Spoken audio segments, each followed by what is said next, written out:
भगवान की मूर्ति को देखकर डर लगना, भगवान की मूर्ति को देख कर के सेक्सुअल थॉट आना, क्या ऐसा आपके साथ भी होता है? यदि आपके साथ होता है तो आज के इस वीडियो में इसके सॉल्यूशन के ऊपर हम बात करेंगे। यह प्रॉब्लम रिलीजियस ओसीडी के अंतर्गत आती है।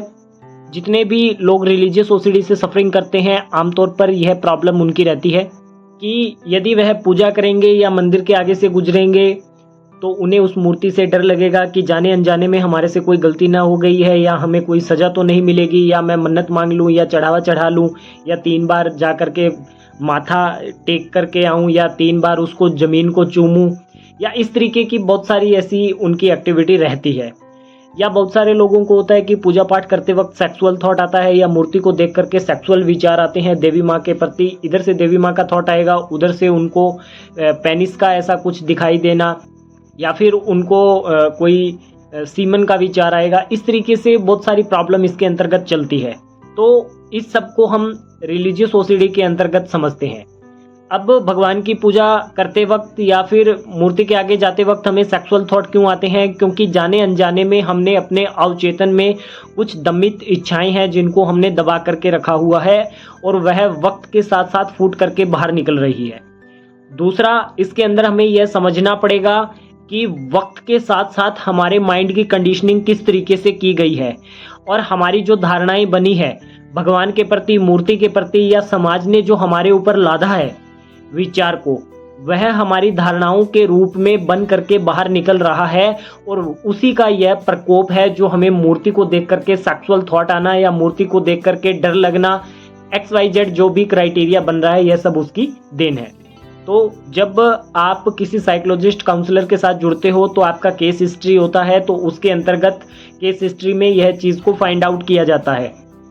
जैसे ही इसके पीछे के क्राइटेरिया को समझ लिया जाता है, पुरानी धारणाओं को समझ लिया जाता है, उसके बाद में इसका ट्रीटमेंट करना और ज़्यादा आसान हो जाता है। और इसका जो नेगेटिव पैटर्न बना हुआ है, जो नेगेटिव कंडीशनिंग हमने की हुई है, उसको तोड़ना आसान हो जाता है। तो मोस्ट इंपॉर्टेंट यह रहता है कि आपकी धारणाएं क्या बनी हुई है। दूसरा, आपके अवचेतन में कौन सी आपकी ऐसी इच्छाएं हैं जो स्टोर करके रखी हुई है, जिनको वक्त के साथ आपने फूटने नहीं दिया। अगर उन सब तथ्यों को आप जांच लेते हो और उसके बाद में इसके अंदर आप चलते हो, स्टेप बाय स्टेप इसके अंदर कुछ टेक्निक्स अप्लाई करते हो, तो इसके अंदर आपको रिजल्ट मिलता है। बहुत सारे लोगों का इसके अंदर डाउट रहता है या सवाल रहता है कि भगवान की मूर्ति को देखकर हमें डर क्यों लगता है। तो उनको मैं यही कहना चाहूँगा कि मूर्ति को आपने सिर्फ मूर्ति मान के रखा हुआ है। मूर्ति को सिर्फ आपने मूर्ति मान के रखा हुआ है, इस वजह से आपको डर लग रहा है।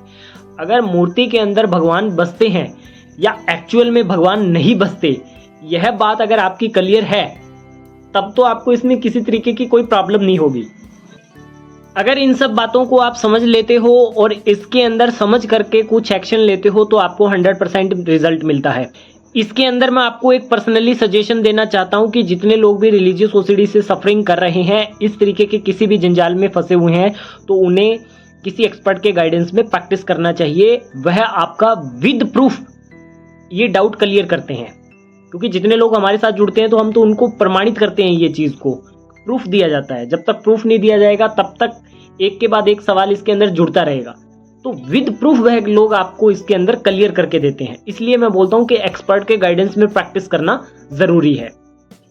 आई होप आज की ये वीडियो आपको अच्छी लगी होगी। यदि आज की ये वीडियो अच्छी लगी है तो इसे लाइक करें, चैनल को सब्सक्राइब करें। धन्यवाद।